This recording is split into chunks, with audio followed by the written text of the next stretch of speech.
নমস্কার বন্ধুরা, চলে এসেছি ভিডিওর পরবর্তী অংশ নিয়ে। তো আগের ভিডিওতে আমরা দেখিয়েছিলাম যে আমরা পঞ্চলিঙ্গেশ্বর মন্দিরে গেছিলাম, আর ওখান থেকে ফিরে আসার পরেই আমাদের কেয়ার রিসর্টস মানে যেখানে আমরা আছি এখানকার রেস্টুরেন্টে আমাদের দুপুরের লাঞ্চ আমরা শুরু করে দিয়েছি। আর এই লাঞ্চ দেখতেই পাচ্ছেন, খুব সুন্দর একটা কালারে দিয়েছি। আমার সেই পুরনো অফিসের কথা মনে পড়ে গেল। আমার লাঞ্চটা এখনও আসেনি, ইতিমধ্যে চলে আসবে। তো এই লাঞ্চটার মধ্যে দেওয়া হয়েছে ভাত, ডাল, মাংস, স্যালাড, একটু ভাজা, এই সমস্ত কিছুই আর কি। তো আমি আমার লাঞ্চটার জন্য অধীর আগ্রহে বসেছিলাম। এই যে চলে এসছে আমার লাঞ্চটাও। আর এইটা কিন্তু খেয়েই, আর এর সাথে চাটনিও ছিল, আর এটা খেয়েই কিন্তু আমাদেরকে চলে যেতে হবে সাউন্ড চেকে। এই যে চলে এসেছি, সাউন্ড খাবারে ছিল মাংস, ভাত, ডাল। আমরা এবার চলে এসেছি এই ড্রামস ব্যালেন্স করতে, মানে খাবার খাওয়ার পরেই আমার যে কাজটা ছিল সেটা হলো ড্রামস ব্যালেন্স করা। আর এই যে ড্রামস, মানে আমি যেহেতু ড্রামার আর ম্যানেজার আমার ব্যান্ডের, সো আমাকে দিয়েই সাউন্ড চেকটা শুরু হয় ড্রাম ব্যালেন্স করা দিয়ে। আর এটা কিন্তু একটা অনবদ্য ড্রামস, মানে যারা এইসব ব্যাপারে জানেন তো তারা জানেন। এটা লুডভিগ ইউএস মেড একটা কিট। আমি একটা ভিডিও করেছি, এই যে লুডভিগ ইউএসএ, মানে এটা প্রচণ্ডই একটা লেজেন্ডারি কোম্পানি। লুডভিগের ড্রামস এরকম ক্লাসিক ম্যাপেল দাও, এটা ম্যাপেল ড্রামস বলে। এটা মানে খুবই মানে একটা কী বলবো, একটা প্রিমিয়াম সেগমেন্টের একটা ড্রাম কিট, খুবই সুন্দর সাউন্ড এবং খুবই কস্টলি। এবং তার সাথে জিলজিয়ানের এস সিরিজ সিম্বল যথেষ্ট ভালো। এবার আমি এই ড্রামসটা পেয়ে তো ভীষণ খুশি ছিলাম, এবং দেখতেই পাচ্ছেন চারিদিকে সাউন্ড ম্যানেরা মাইকিং করছে, সাউন্ড বিল্ডার যারা আছে তারা মাইকিং করছে, ওপাশে আমাদের বেসিস বসে আছে।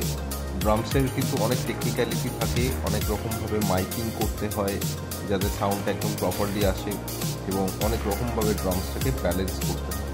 সেটা কিন্তু সাউন্ডম্যানের উপর অনেক ডিপেন্ড করে। সব সাউন্ড ভেন্ডার কিন্তু প্রপারলি ড্রাম ব্যালেন্স করে উঠতে পারেন না। এই চলে এলাম পিনাকি। আমার মোটামুটি তখন ব্যালেন্সটা করা হয়ে গেছিলো।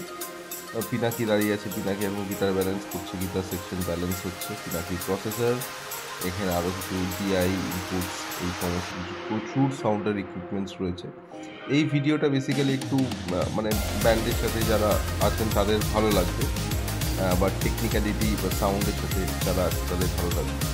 দূরে দেখা যাচ্ছে নীলগিরি পর্বতে অস্ত্র যাচ্ছে খুব সুন্দরভাবে। আমি আর ছবিটাকে আস্তে আস্তে ডার্ক করে আনছি। এখানে নীলগিরি পর্বতের সূর্যাস্ত দেখতে দেখতে আমরা কিন্তু সাউন্ড চেকটা সেরে ফেলছিলাম, আর এদিকে চলছিল আমাদের সাউন্ড চেক। আর এই যে আমাদের বেসিস্ট আর গিটারিস্ট, তাদের প্রসেসর এবং সমস্ত কিছু সাউন্ড চেক করছে। পাশে স্টেজের মধ্যে টেকনিশিয়ান ভাই দুজন ছিলেন।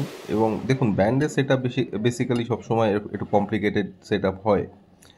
আর এটা আমি একটুখানি নিজেও একটু মুখটা দেখাই, কারণ আমি তো কখনোই মুখটা দেখাই না, তো ভাবলাম আমি একটু মুখটা দেখাই। ড্রামসে বসে কেমন লাগছে আমাকে কমেন্টে জানিও যদি কারোর ইচ্ছে হয়। আর এই হলো আমাদের সেই রিসর্টে কিন্তু সুন্দর একটা কাউন্টার, যেখানে বিক্রি হচ্ছিল ডানহিলের সিগারেট। এগুলো 400 থেকে 500 টাকা, কোনোটা 600 টাকা এরকম প্যাকেট। আর তার সাথে বিভিন্ন রকম মন ফুলানো একদম হার্ড ড্রিঙ্কস, ঠিক আছে।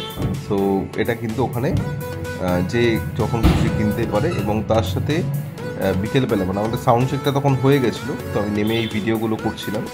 তার সাথে কিন্তু সুন্দর করে আয়োজন হচ্ছিল এবং বিক্রি হচ্ছিল নানান রকম কাঁকড়া, মাংসের তন্দুরি, কাঁকড়া তন্দুরি এবং প্রচুর কিছু এরকম। এগুলো সব পেড ছিল, মানে আলাদা করে এগুলো পে করে খেতে হবে। তার একটা প্রাইস লিস্ট ওরা ডিক্লেয়ার করেছিলেন, সেটাও রয়েছে।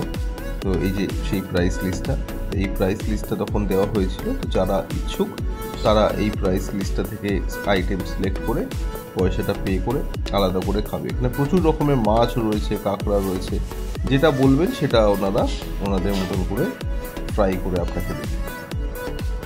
বেশ অনবদ্য কিন্তু এই আয়োজনটা আমার খুব ভালো লেগেছিল। কিন্তু আমার যেহেতু প্রোগ্রাম ছিল, তো প্রোগ্রামের আগে এসব এক্সপেরিমেন্টাল খাবার না খাওয়াই ভালো। আর এইভাবে কিন্তু সাউন্ড কনসোলের থেকে তারগুলো কিন্তু যায় স্টেজ অবধি, এবং খুবই বড় করে স্টেজটা করা হয়েছে, পুরো সেট আপ তখন complete, sound check complete, just পারফরমেন্সের দেরি। সেই সময়তেই কিন্তু এই ভিডিওটা আমি করেছি। পারফরমেন্সের আগে মানে এরপর জাস্ট আমি উঠে ড্রামসটাকে প্লে করবো এবং এন্টায়ার ব্যান্ড প্লে হবে আর কি। পেছনে থিম সংটা চলছে ডি রাইডার সুইটে, এবং কিছুক্ষণ পরেই পারফরমেন্স শুরু হবে। উপর থেকে লাইনার্স সমস্ত কিছু দেওয়া, যথেষ্ট ভালো একটা সেট আপ। আবার চলে আসি এই ফুড স্টলে, কারণ বারবার করে মানে খেতে পাচ্ছি না, কিন্তু মানে বলে না একটা যে মনের মধ্যে বারবার করে একটা খুচখুচ করছি যে একটু যাই, একটু ঘুরে আসি, মানে খেতে পাচ্ছি না তো কি আছে, একটু গন্ধ শুকে আসি। হ্যাঁ, তো তাই করছিলাম আর কি। মাঝে মাঝে আসছিলাম, একটু দেখছিলাম, আবার চলে যাচ্ছিলাম।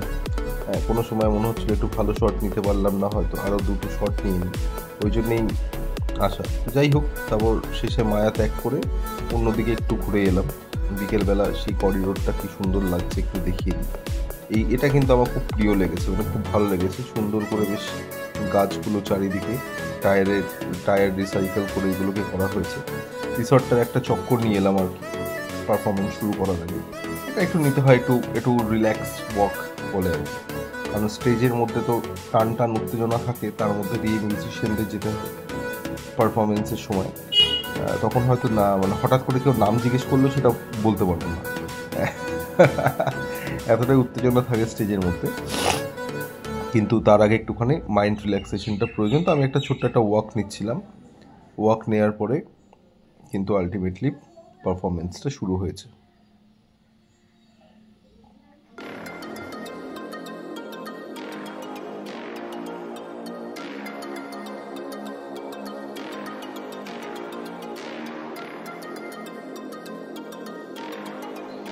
এই সময় তখন সবাই অলরেডি স্টেজে উঠছে আস্তে আস্তে।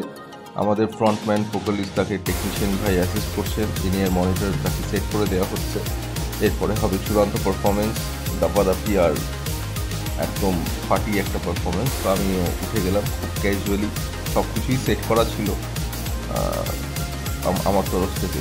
তো জাস্ট সবাইকে একবার দেখিয়ে নিই, এবার আমি আমার সিংহাসনে বসবো। ড্রামসের সিটটাকে কিন্তু সত্যি থ্রোন বলা হয়, আর এটা কিন্তু এই ফুটেজটা হলো পারফরমেন্সের মিডিলে, মানে তখন চূড়ান্ত পারফরমেন্স চলছে, অলরেডি পারফরমেন্স হিট হয়ে গেছে। হ্যাঁ, সব লোকজন নামতে দিচ্ছে না, এটা এই গান করতে হবে, ওই গান করতে হবে, এবং বিভিন্ন রকম আমাদেরকে লোক দেখানো হচ্ছে যে এই গানটা করলে আমাদেরকে এই উপহার দেওয়া হবে, ওই গানটা করলে ওই উপহার দেওয়া হবে। মজায় একদম সব কিছু মজা চলছে, ফাটিয়ে প্রোগ্রাম চলছে। আর আমি ড্রামসে পারফরমেন্সের মাঝে এরকম একটা ছোট্ট ফুটেজ আমি তুলে নিলাম। আর এই হলো উপহার, যেটা স্টেজ থেকে মানে স্টেজেই দেওয়া হয়েছে। ওটা আমি ক্লিপ করতে পারিনি, কারণ আমি ড্রামসে ছিলাম। তো আমাদের গান চলাকালীনই এই ইভেন্টের যারা কর্ণধার